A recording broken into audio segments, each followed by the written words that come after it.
시청자 여러분 안녕하십니까? 갑자기 기온이 떨어져서 가을이 깊어감을 한층 더 실감하게 됩니다. 환절기 건강 잘 챙기십시오. 이번 주 뉴스 비하인드에서는 검찰청 특활비에 대한 내용과 10월 항쟁 소식 다시 한번 살펴보겠습니다. 그리고 토크와이드 코너에서는 박경찬 변호사로부터 끊임없이 발생하는 전세 사기 실태를 살펴보고 어떤 대책이 필요한지 들어보겠습니다. 시사톡톡 지금 시작합니다.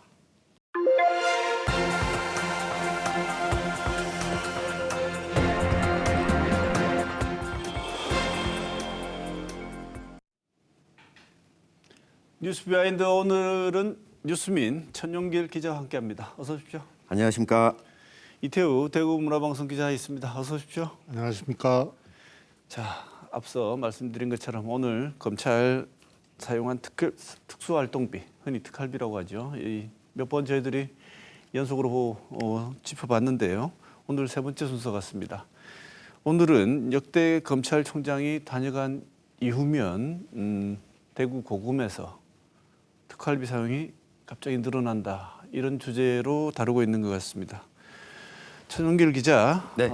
취재하셨는데요. 윤석열 대통령 2021년 3월 역시 검찰총장 신분으로 대구를 찾았었는데 그때도 이런 현상이 나타났었다 하는 거죠. 네, 이 검찰총장으로 마지막으로 대구를 방문했었습니다. 아마 대구 분들이라면 기억하실 텐데요. 이 권영진 당시 대구시장이 윤석열 검찰총장에게 꽃다발을 전달해주기도 했습니다. 당시 총장 몫의 특수활동비 상당수를 경력금으로 전달하고 떠난 것으로 보입니다. 왜냐하면 검찰총장들이 지역의 검찰청을 방문하고 나면 갑자기 특수 임무가 늘어난 것도 아닌데 특수활동비 집행금액이 눈에 띄게 늘어난 경향이 있었습니다. 이 특수활동비가 원래는 기밀 수사에 쓰여져야 하는 것이 원칙인데 이 검찰총장의 일명 통치자금으로 쓰여진 게 아니냐 의구심이 드는 대목입니다. 네, 통치자금이라고요. 예, 윤석열 검찰총장, 당시 검찰총장 대구를 방문한 것이 2021년 3월 3일입니다. 이때 대구 고검 자료를 살펴봤다는 거 아니겠습니까? 네. 특수활동비를 살펴봤더니 평소하고 다른 점이 발견되었나요? 네, 이 대구 고등검찰청은 3월 3일 이후에 특수활동비 특수를 맞았다고 봐도 될 것 같습니다. 2021년 3월 3일 처음 100만 원이 지출된 후에 하루 사이에 수백만 원이 여러 명에게 지급이 됐습니다. 한 달 동안 1,449만 원을 썼는데요. 유스민이 확보한 2017년 9월부터 2022년 12월까지 64개월치 이 대구 고검의 특활비 집행 자료를 분석해 보니 이때보다 더 많은 특수활동비를 쓴 달이 없었습니다. 윤석열 검찰총장이 방문한 3월 한 달의 지출 건수만 31건으로 이었고요. 마찬가지로 64개월 동안 이보다 더 많이 지출된 건수 자체가 없었습니다. 이 대규모 집행도 있었는데요. 3월 새 두 차례나 있었습니다. 이 3월 16일에는 12명에게 440만 원, 또 3월 31일에는 14명에게 570만 원이 분배됐습니다. 이 100만 원부터 50만 원, 30만 원, 20만 원 등의 현금이 여러 명에게 지급이 됐는데요. 16일과 31일 이틀 동안에만 1,010만 원의 특수활동비가 사용됐는데 64개월 동안 대구 고검의 평균적인 이 월 특수활동비 사용 금액이 390만 원이었던 걸 고려하면 하루 만에 월 평균치를 다 지급한 겁니다. 이 대구 고검에서 64개월 동안 이처럼 10명 이상에게 특수활동비를 나눠준 사례도 5번에 불과했었는데 이게 3월 16일과 31일을 제외하면 3월 3일과 3월 24일, 3월 30일 사용된 게 전부입니다. 또 고검은 지금과 달리 항고 사건을 중심으로 처리하다 보니 이 기밀 수사가 있었는지 자체가 좀 의심이 되는 대목입니다. 네, 이태우 기자. 네. 이 검찰총장 특활비 원래 취지가 기밀 수사에 쓰라고 하는 건데 기밀 수사와는 관련 없이 이른바 지금 얘기하고 있는 것처럼 총장의 통치 자금처럼 쓰인다는 의혹 국회에서도 제기된 바가 있다지요? 네, 그렇습니다. 그 검찰총장의 특활비 기밀 수사에 쓰지 않고 그 총장이 마치 통치 자금처럼 쓰인다는 것은 이미 국회에서도 지적이 되었습니다. 관련 자료를 보시죠. 그런데 최근에 제가 좀 이상한 소문을 들었어요. 검찰 안팎에서 특수활동비 배정을 검찰총장이 마음대로 한다. 그래서 자신의 측근이 있는 청에는 많이 주고 마음에 들지 않는 청에는 적게 주고 있다. 이런 말이 나와서 특활비는 대검에서 일괄 받아가기 때문에 말씀하신 것처럼 검찰총장이 임의로 이렇게 집행을 하는 것이요. 무슨 기준이 있는 건 아니고요. 그 이후에 윤석열 검찰총장이 검사로서는 마지막으로 대구를 방문해서 한 말과 행동을 보면 이 소병철 의원이나 국회의 지적이 단지 헛된 소리만은 아니라는 것을 미루어 짐작할 수 있습니다. 역시 준비된 그림을 보시겠습니다. 제가 27년 전에 늦깎이 검사로 사회생활을 첫 시작한 초임주입니다. 그리고 제가 또 여기서 그 후에 특수부장을 했고 또 제가 몇 년 전에 어려웠던 시기에 한 2년간 저를 또 따뜻하게 품어줬던 이 고장입니다. 그래서 네, 지금까지 살펴본 것은 가장 최근 검찰총장이었던 윤석열 당시 검찰총장 재임 씨를 주로 살펴봤는데 만약에 이게 관행이었다면 윤 총장 시절만이 아니라 이전에도 다른 검찰총장 시절에도 청 기자 네. 이와 유사한 일이 있었다는 거잖아요. 맞습니다. 이 검찰총장이 기준 없이 이 특활비를 사용한다는 건 이 총장 방문 이후에 특활비 사용량이 늘어난 다른 사례를 통해서도 확인이 됐습니다. 이 윤 총장 사퇴 후에 임명됐던 김호수 검찰총장 역시 2021년 11월 17일 대구고검과 지검을 방문했는데 고검 특활비 집행액이 급증하는 모습을 보입니다. 11월 22일에만 7명에게 340만 원을 줬고요. 23일에도 7명에게 400만 원이 배분됐습니다.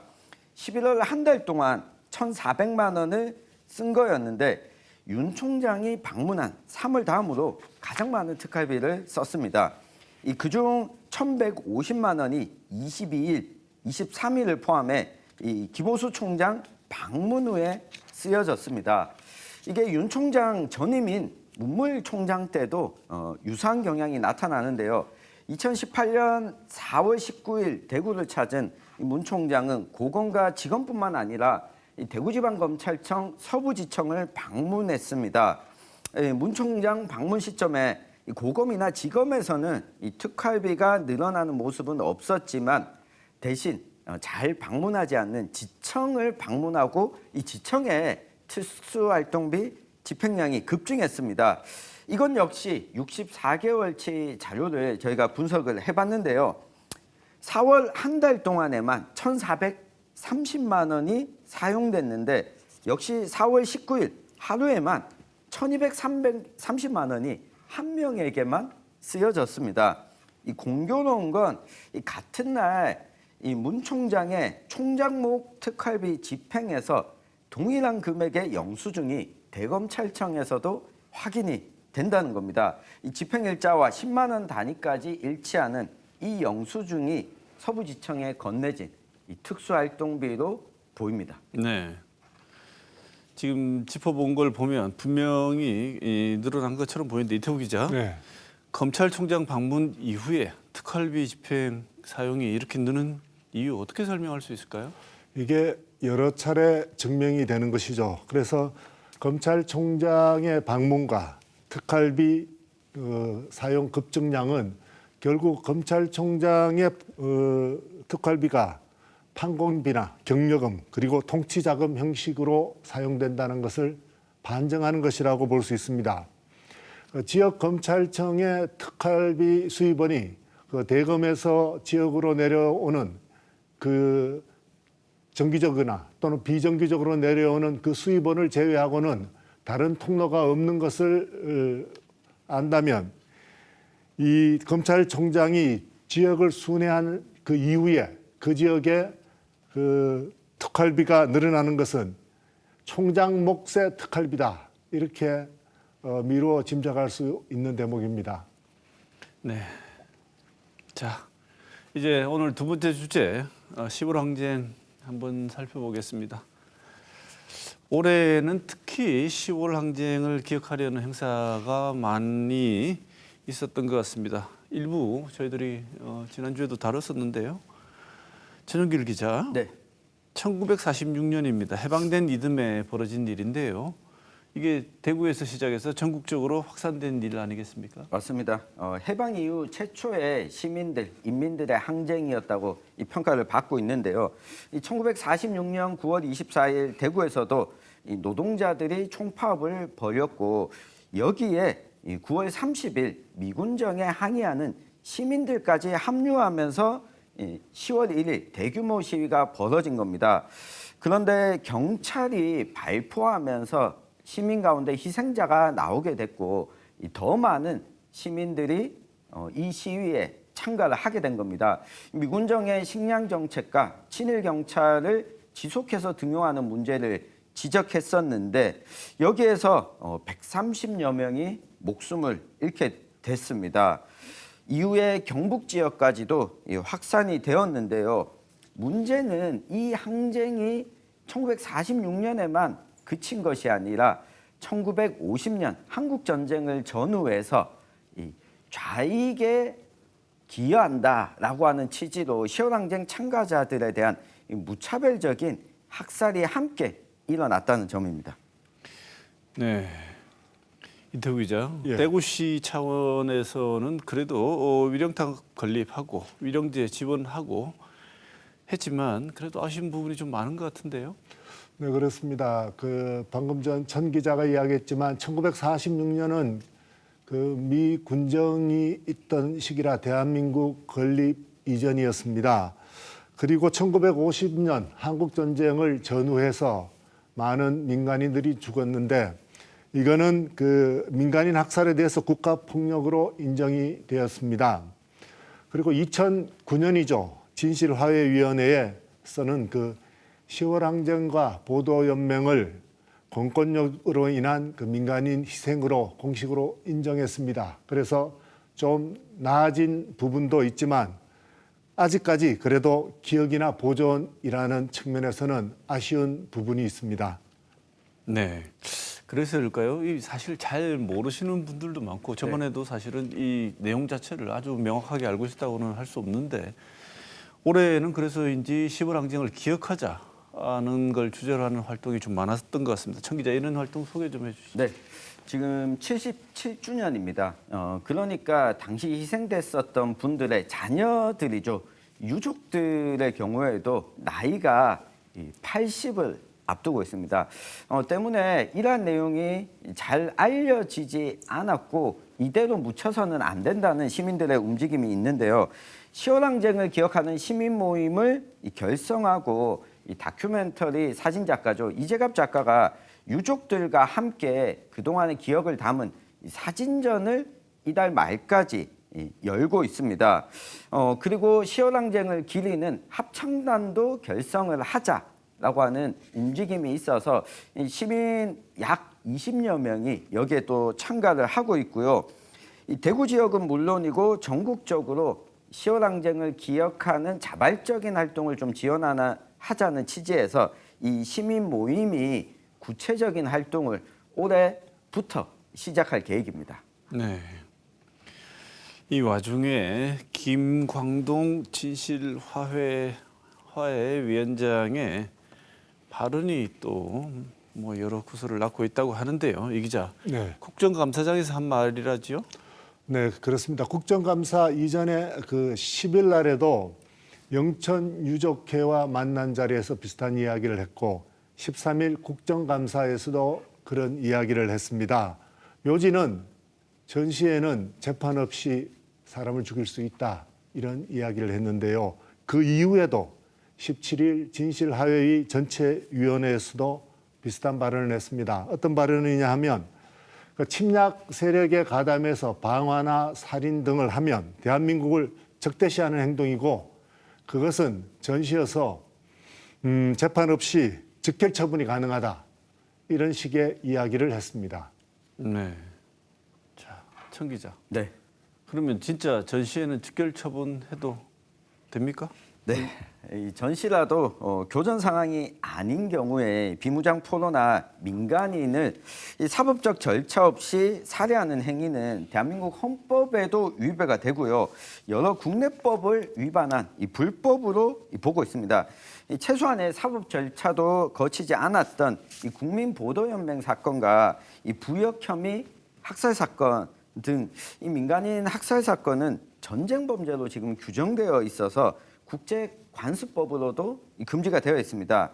특히 한국 전쟁기에 발생했던 이 불법적인 민간인 학살과 희생에 대해서 진실을 규명하고 진상을 조사하라는 이 과거사법의 기본 취지 거기다가 이 진실화해위원회의 설립 근거인데 이 위원장을 맡고 있는 분의 발언이라고 보기에는 취지를 역행하고 있다라고 분석할 수 있겠습니다. 네.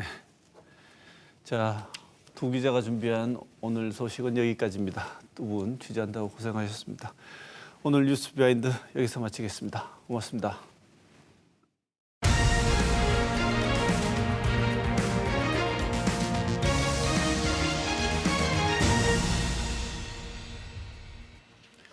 전세 사기가 전국적으로 기승을 부리면서 피해가 속출하고 있습니다.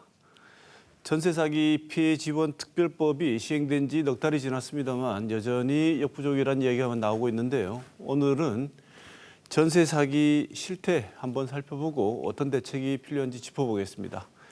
먼저 오늘 모신 대구 민변 전세 사기 TF 팀장 박경찬 변호사 어서 오십시오. 예, 반갑습니다. 자, 변호사님 모시고 오늘 전세 사기 네.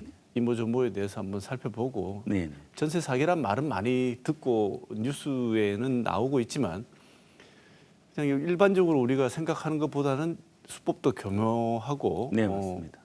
생각보다는 피해 실태도 큰 것 같은데요. 네.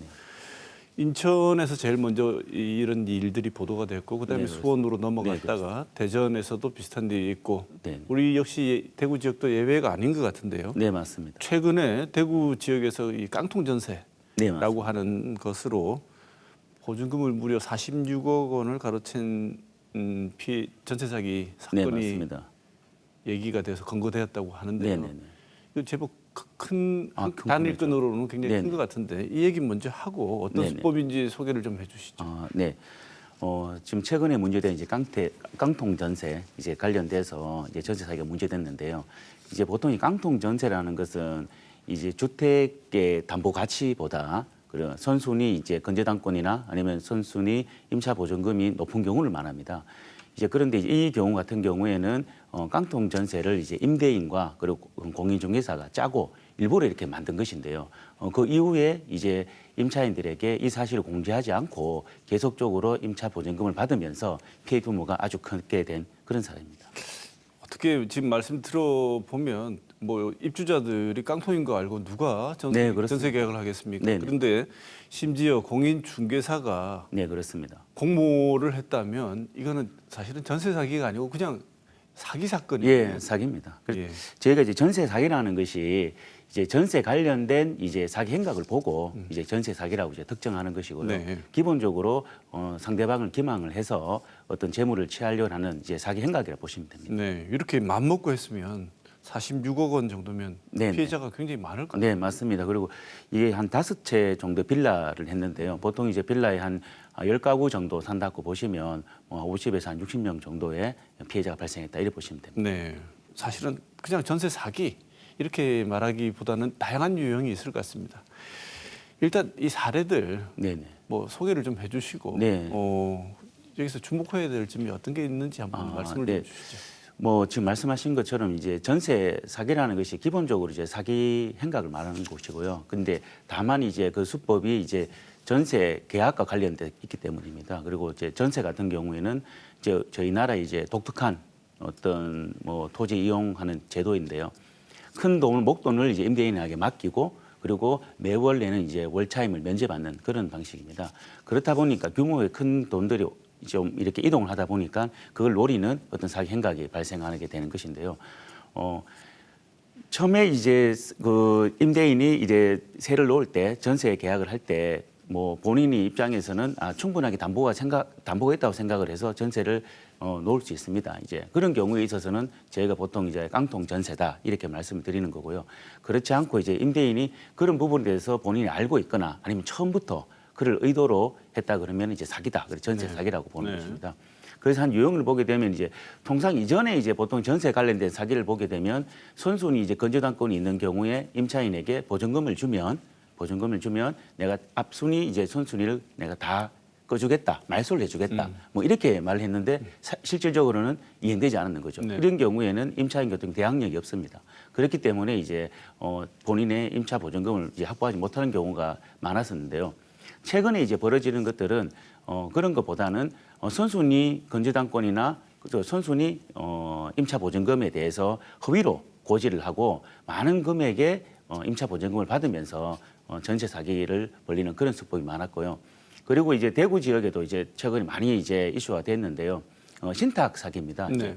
이런 경우에 있어서는 시행사가 어떤 부동산에 대해서 부동산 개발을 하면서 신탁사에게 소유권을 모두 이제 이전하게 됩니다. 그렇게 된 경우에는 신탁사가 어떤 주택이나 이제 보통 이제 아파트죠. 아파트나 빌라를 건축했을 때 신탁사의 이제 동의를 받고 임대차 계약을 체결해야 되는데 그걸 마치 동의를 받은 것처럼 임차인을 속이고 그 임대차 계약을 체결하는 겁니다. 이런 경우에 있어서는 임차인이 신탁사에게 이 부분에 책임을 묻지를 못하는 경우가 있습니다. 네. 이런 경우에는 좀 바로 이제 지금 신탁 그 사기 관련돼서 대책으로 나왔던 게 공정매 지원인데요. 이런 부분에 대해서도 신탁 사기 같은 경우에는 임차인들이 주장하지 못하는 부분이 있습니다. 이런 경우가 많았고요.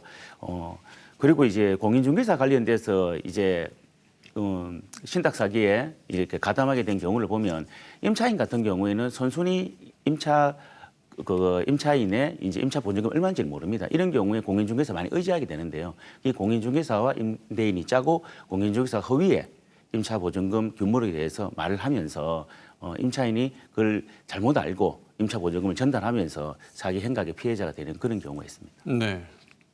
지금 말씀을 들어보면 전체적으로 크게는 딱 두 가지로 나눌 수 네네네. 있겠네요. 기망의 의도가 있어가지고 처음부터 사기를 치려고 네, 맞습니다. 선순위가 있음에도 말소해줄 의사도 없으면서 해주겠다 그렇죠. 하고 말하고 돈을 받는 경우도 있겠고 신탁사로부터 정당한 어떤 절차를 이행하지 않았는데도 했다고 하면서 한 경우 네, 이런 맞습니다. 두 경우는 사실은 마음 먹고 하는 사기. 네, 맞습니다. 근데 이제 그럴 마음은 없었는데 부동산 시세가 내려가가지고 원래 받은 돈보다 전세 돈보다 지금 매매를 한다고 해도 그 정도 가치가 안 네, 돼가지고 맞습니다. 돈을 못 돌려주게 되는 깡통 전세. 맞죠. 뭐 이런 걸로 볼 수 있는데 깡통 전세가 그나마 사기보다는 그렇죠. 네. 그런데 이제 깡통 전세 같은 경우에도 네. 임대인이 이제 이게 지금 담보 가치가 많이 떨어졌고 이 정도의 임차 보증금을 받았을 때 본인이 반환하기 힘들다고 판단됨에도 불구하고 재차 이제 그 다음 임차인을 구할 때 동일한 보증금을 받는다 그러면 이 경우에도 이제 사기라고 볼 수 있습니다. 그렇게 해당된다는 네, 거죠? 네, 그렇습니다. 예. 자, 그러면 전세 사기 사건 주로 특징이 있습니다. 빌라, 네, 그렇습니다. 다가구 주택. 네, 네. 아파트보다는 주로 이런 쪽에서 발생을 하는데 특별한 이유가 있습니까? 이게 좀 이제 저희가 아는 빌라 뭐 이런 부분이 이제 빌라도 이제 두 종류가 있습니다. 이제 다세대, 다가구 이렇게 있는데요. 네. 지금 말씀하신 것처럼 다가구에서 이런 피해가 최근에 많이 발생했습니다. 특히 이제 대전에서 지금 발생하고 있는 것들이 이제 다가구 빌라 형식의 이제 전체 사기인데요.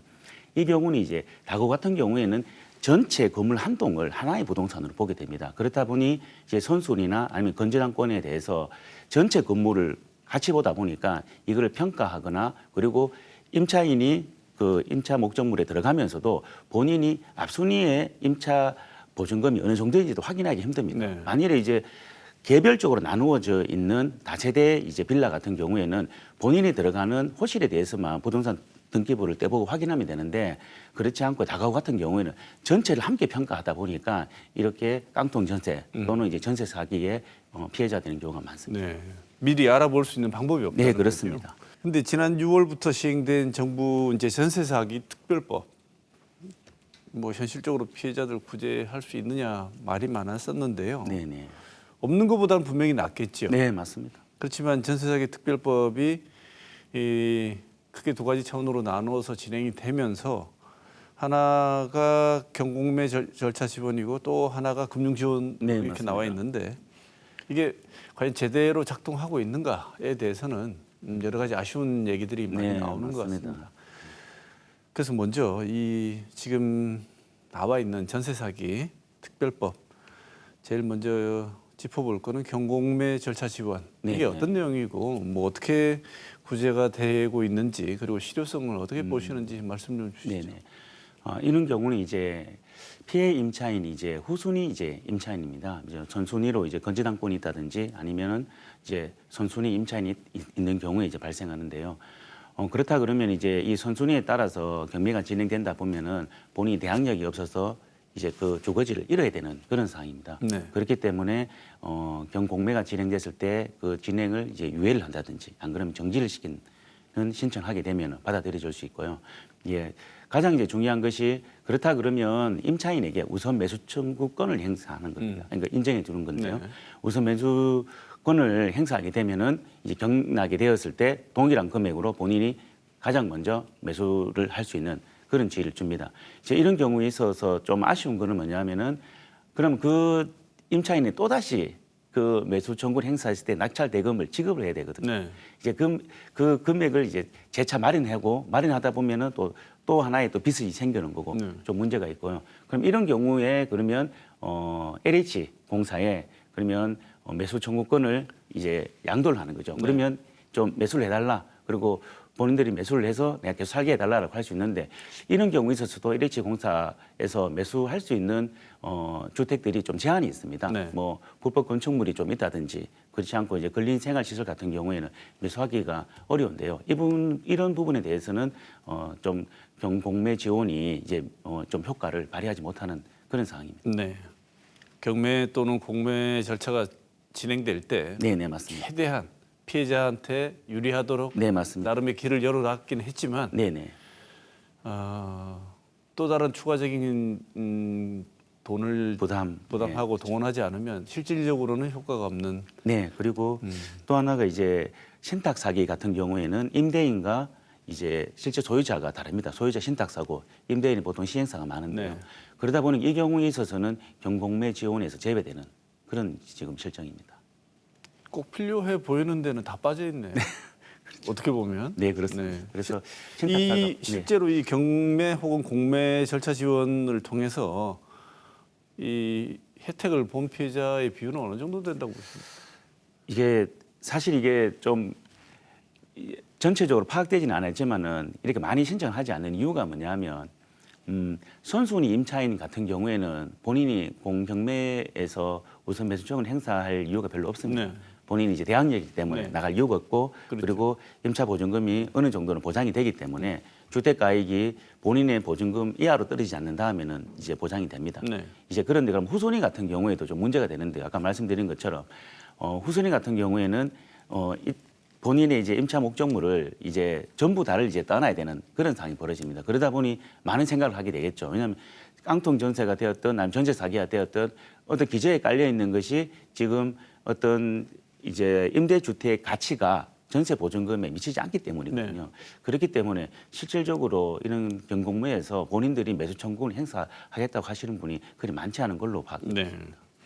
그래서 중요 대체 그러니까 지금 전세 사기 특별법의 중요 근간을 이루고 있는 두 축 중에 한 축이 경매 공매, 경공매 네, 맞습니다. 절차 지원인데 한 축은 지금 말씀 들어보면 거의 뭐 유명무실한 것 같고요. 별로 혜택을 네. 실질적인 혜택, 지원 혜택을 못 주는 것 같고 네네. 또 다른 게 금융지원입니다. 네, 맞습니다. 이 최우선 변제금, 무이자 전세 대출 최장 10년, 전세자금 저리 대출 이렇게 되어 있습니다. 네.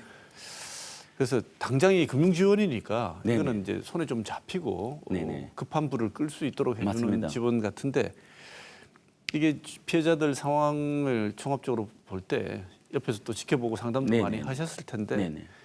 금융 지원이 제대로 이거는 또 이루어질 수 있는 여건이 되고 있습니까? 이게 금융 지원 이제 내용을 보게 되면 이제 이렇게 하게 되는 게 이제 뭐 본인이 계속 그 거주지에 있으면서 뭐 이렇게 새로운 이제 대출을 받아서 그 돈으로 이제 그 거주지를 유지한다는 그런 개념보다는 우선 매수 청구권을 행사했을 때 그 금액을 이제 대출을 해준다든지 이제 또는 이제 다른 지역으로 다른 거주지로 이동했을 때 이제 전세 자금을 이제 대출해주는 형식인데요.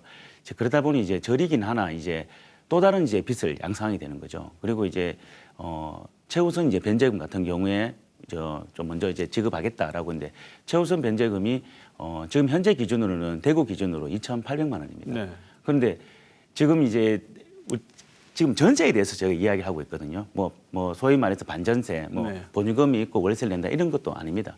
그렇게 보니까 대구에서의 전세로 들어가시는 분들이 어떤 목돈을 가지고 들어가기보다는 대부분이 전세 자금 대출을 받아서 네. 들어간 경우거든요. 네. 그렇다 그러면은 본인이 지금 2,800만 원 또는 이제 그 이전에 이제 건조당권 설정 기준이 좀 달라진다면은 2,300만 원, 2,000만 원이 줄어들게 되는데요. 이분들이 이제 2,000만 원에서 2,800만 원 정도의 이제 대출을 해준다 해서 받아서 나갈 곳이 있을까? 그리고 또 본인이 나가게 되면 그 대출금을 또 대출 기간에 상환을 해야 되거든요. 그렇게 됐을 때 실제 이게 다른 주거지에 얻을 수 있는 돈으로 쓸 수 있을까 하는 거는 많은 의문이 듭니다. 정말 이 최우선 변제금이라고 하지만 이 돈 가지고는 어림도 없다는 어림도 얘기죠. 없죠. 예. 참 말씀을 들을수록 조금 기분이 씁쓸해지는 게 이게 둘 다 그러면 두 축이 제대로 둘 다 작동을 안 한다는 얘기인데요. 심지어 이런 정도의 지원을 받는 데 있어서도 어려움이 지원 대상자가 네네, 되는데도 맞습니다. 어려움이 있다고 하는데 아까 전세 사기 피해자는 피해자에 입증하는 피해자가 되기에도 네네 맞습니다. 조건이 굉장히 까다로운 것 같습니다. 왜냐하면 구조적으로 당신과 과실이다로 갈 가능성이 많은 길이 열려 있기 때문에요. 맞습니다. 그래서 피해자 인정받기도 힘들고 그다음에 특히나 이렇게 특별법에 의한 피해 지원 대상이 되는 건 정말 힘들다고 하는데 네네네. 이런 상황이 발생하게 된 이유 앞서 조금 말씀을 주셨습니다만 왜 대상조차 되기가 힘든 거죠? 이제 그게 이제 이게 이제 왜 이렇게 이제 피해자의 이제 피해 지원에서 이제 조금 제한되는 부분이 있냐 하는 부분과 좀 연결이 되는데요. 지금 저희가 지금 말씀을 계속 나누고 있는 게 전세 사기라는 네. 걸 전제를 하고 있습니다. 그렇다 보니 이제 요건에 어떤 임대인에게 사기의 고의가 있다는 점이 어느 상당 부분 입증이 돼야 되는 부분이 있습니다. 이제 다른 요건들은 뭐 미뤄두더라도 그렇다 보니까 저희가 지금 가장 피해가 많은 이제 또 그리고 다수의 피해자가 있는 깡통 전세나 이런 부분에 대해서는 전부 제외되는 부분이 있죠. 네. 그러다 보니까 피해자로 인정받기도 힘들고 인정받아도 이 부분에서 혜택을 받기가 힘들다는 그런 말들이 나옵니다. 네. 내가 나에게 사기 피해를 준 저자가 정말 맘먹고 나한테 사기를 친 것이라는 사실을 네네. 내가 입증을 하지 않으면 피해자가 될 수 없는 거거든요. 그렇죠. 이 현상은 사기당한 피해 정황은 분명해 보여도 네네. 근데 특별법 만들어지기 전에도 네네네. 그리고 심지어는 만들어지고 난 이후에도 정말 우리가 필요한 것은 나중에 어떻게 해볼 테니 길거리에 나왔는 거는 막아주면 달라. 네네 맞습니다. 그게 현실적인 요구고 네네. 그래서 나온 얘기가 이제 구제를 먼저 해달라 어떤 네네. 방식이든 네네 맞습니다. BPR 칩을 주고 거기에서 일단 맞죠. 후속 대책을 우리가 마련할 수 있도록 대응을 할 수 있도록 해달라. 그게 선구제 이제 후보상 후회수 우리가 갚든 네네, 어떻게 맞습니다. 하든 그들한테 받든 우리한테 갚든 네네 맞습니다. 일단 구제를 먼저 해달라는데 이건 안 되고 있습니다. 네네. 왜 그렇습니까? 이게 이제 바라보는 이제 시각이 이제 뭐 이게 사기에 대한 피해자라고 보는데요. 범죄 피해자죠. 그렇다 보면은 임차 보증금 회수는 이제 부분은 이제 범죄 피해 금액이고 그러다 보면 범죄자와 피해자 사이의 민사상의 문제라는 고 보는 시각이 이제 가장 큽니다. 그런데 이제 최근에 이제 인천 같은 경우에는 이런 사건을 해서 이제 연달아 조금 극단적인 선택을 하시는 분들이 많았습니다. 그러다 보니 정부 차원에서 어떤 대책을 내놓아야겠다라고 해서 이제 지원 대책이 나왔고요. 그러다 보니까 좀 금융 지원이나 어떤 지금 이제 경매가 진행되는 거에 대해서 어떤 유예나 정지하는 부분으로 집중하게 됐습니다. 이제 그러다 보니 이제 어떤 선구제 또는 지금 선구제를 많이 주장하시는 임차인들 입장에서는 뭐냐면은 내가 여기서 좀 벗어나고 싶다 이런 게 가장 큰 건데요. 이제 그 부분에 대해서 이제 정부 입장에서는 그렇다고 했을 때 다른 이제 사기 피해자와의 형평성 문제도 많이 이제 고려하는 네. 이제 그런 사정입니다. 네. 다른 사기 사건 피해자들도 어떻게 네네, 보면 맞습니다. 심정적으로는 비슷할 텐데 네네. 예, 전세 사기만 특별히 선고제할 수는 없다. 네네네. 뭐 어떤 법적 형평성 차원에서는 충분히 이해가 합니다만 이렇게 한꺼번에 발생하는 경우에는 조금 어떻게 보면 다른 차원에서 고려도 있어야 되지 않을까 이런 생각도 들긴 합니다. 그런데 뭐 법적인 형평성, 안정성 역시 중요하다는 생각도 들어서 이건 참 어려운 문제다 이런 생각이 드는데요. 근데 공인중개사분이 다 그렇다는 건 아닙니다만 네네네. 이렇게 마음먹고 이런 나쁜 행위를 하는 공인중개사는 전체 공인중개사들의 신뢰에 심각한 손상을 입히고 네, 맞죠. 부동산 거래 시스템에 어떻게 보면 심각한 위기를 초래하는 네네, 일인데 맞습니다. 처벌을 얼마나 받습니까? 이렇게. 이런 경우에 이제 공인중개사법에 의해서는 이제 설명 의무 위반으로 볼 수 있습니다. 네. 이런 경우에는 어떤 형사처벌보다 형사처벌 규정은 따로 없고요. 이제 과태료 그리고 이제 영업 정지, 업무 정지 이런 규정이 있는데요. 그런데 이제 이런 경우에 있어서는 저희가 이제 공인중개사법에서 처벌되는 것이 아니고 일반 형사법으로 네. 처벌됩니다. 그리고 이제 특경법으로 처벌되고 있는 거고요. 다 공모를 했기 때문에 그래서 이제 지금으로서 논의되는 게 공인중개사법의 처벌 규정을 강화하자는 그런 논의에 대해서는 크게 나오지 않는 부분이 있는 것 같습니다. 네. 지금 말씀하시면 설명을 하지 않았다는 네네, 규정을 맞습니다. 위반하고 과태료 처벌을 한다는 것인데 네네네. 그 설명을 적극적으로 하지 않는 행위가 사기 행위에 일종의 같이 모의까지는 아니라고 하더라도 네네 맞습니다. 자기는 자기 부작위에 의해서 네네. 마음은 먹지 않았으나 사기를 성립시킨 걸로 법원에서는 실제로 처벌하거나 이러지는 않습니까? 네. 지금 이제 말씀하신 것처럼 본인이 이제 단순히 이제 임대인이 알려주지 않기 때문에 알려주지 않는다라고 그 임차인이 통지하는 경우에 있어서는 법원이 이제 형사처벌하지는 않습니다. 이게 사기의 공범으로 보지 네. 않고 있고요. 그리고 다만 이제 최근에 보게 되면은 이제 임차인이 이제 공인중개사 상대로 손해배상을 청구한 사례가 있습니다. 이 경우에 있어서는 공인중개사에게 일정 부분 책임을 묻는 이제 그런 판결이 있습니다. 참 보면 결국은 구조가 사기 당한 사람 네가 좀 더 적극적으로 꼼꼼히 챙겨보지 않아서 그렇다는 구조로 흘러갈 수밖에 없는 상황인 것 같아요. 왜냐하면 처벌도 그렇게 당연히 잘 처리할 거라고 공인이지 않습니까? 네네, 맞죠. 공인중개사인데 믿고 처리했는데 그게 안 되어도 과태료 정도라면 결국은 처음부터 끝까지 아무도 믿지 말고 스스로 본인이 잘 챙겨보는 수밖에 없다. 결국 당하면 본인 탓이다. 네, 좀- 이런 구조가 지금 돼 있는 것 같은데 심지어 지금은 그런 것 때문에 이제 혹시나 모른다고 생각해서 많은 분들이 보증보험이란 걸 가입하지 네, 않습니까? 맞습니다. 전세 사기는 심각해지고 있는데 최근에는 그래서 나는 그것으로부터 안전망을 확보하겠다고 네네. 이 많은 생각을 하신 분들이 이 보증보험에 가입하는 거는 그래도 생각이 많은 분들이잖아요. 네네 맞습니다. 근데 보험금 지급 안 하는 경우가 가끔 있다는데 이게 왜 이렇습니까? 최근에 이제 부산 쪽에서 네. 이런 일이 좀 발생했는데요. 뭐 대표적인 사례가 이제 부산에서 가장 크게 문제되고 아마 그 임대인 이제 구속된 걸로 제가 알고 있습니다. 임대인이 이제 민간 임대 사업자로서 이제 사업을 하기 위해서는 이제 보증증권에 가입을 해야 되는데요.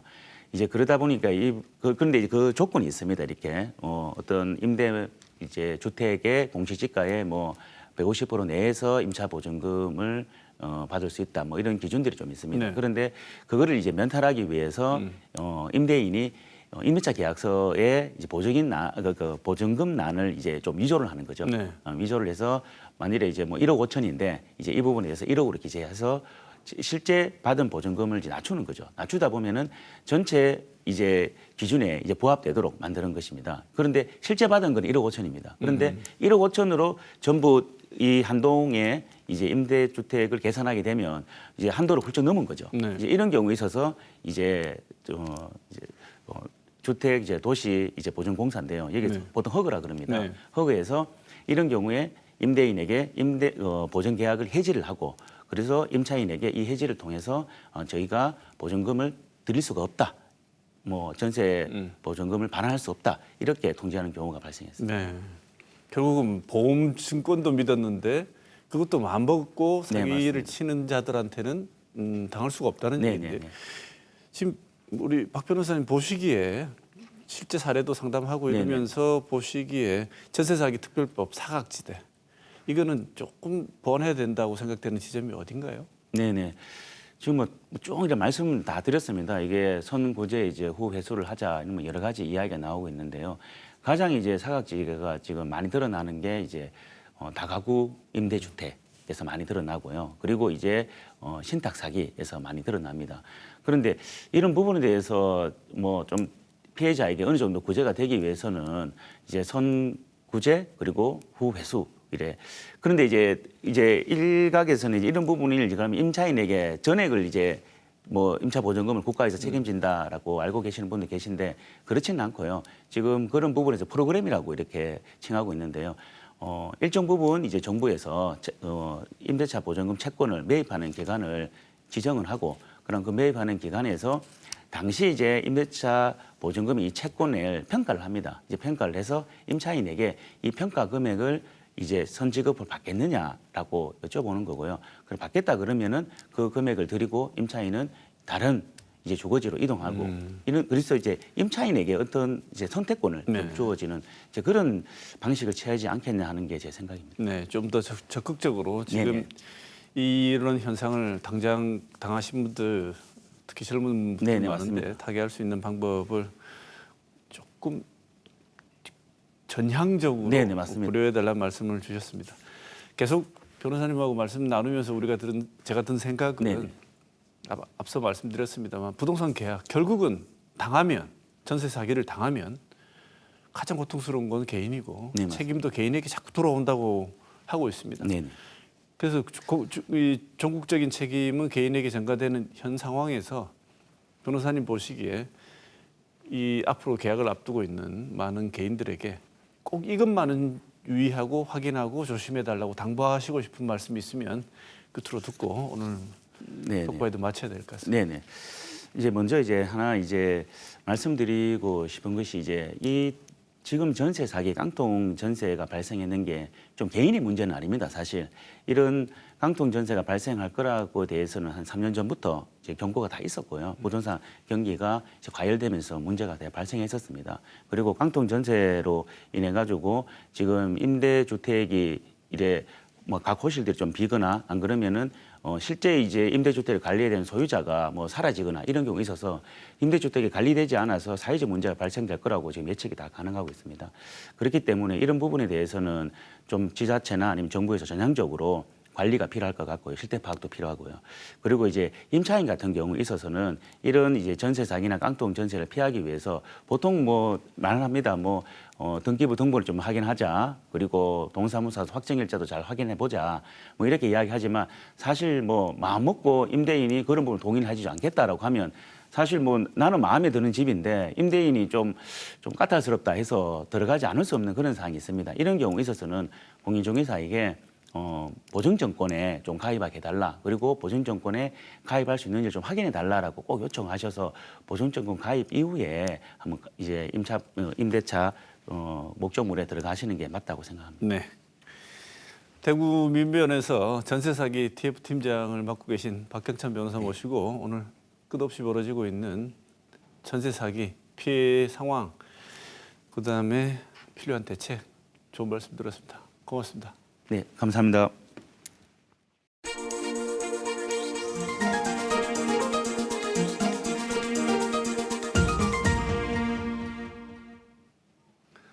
정부는 의과대학 입학 정원을 확대하는 방향으로 가닥을 잡고 있고 대한의사협회는 정부가 협의 없이 강행한다면 총파업 등 모든 수단을 동원해 강력 투쟁할 것이라고 공언한 만큼 불신은 여전히 남아 있습니다.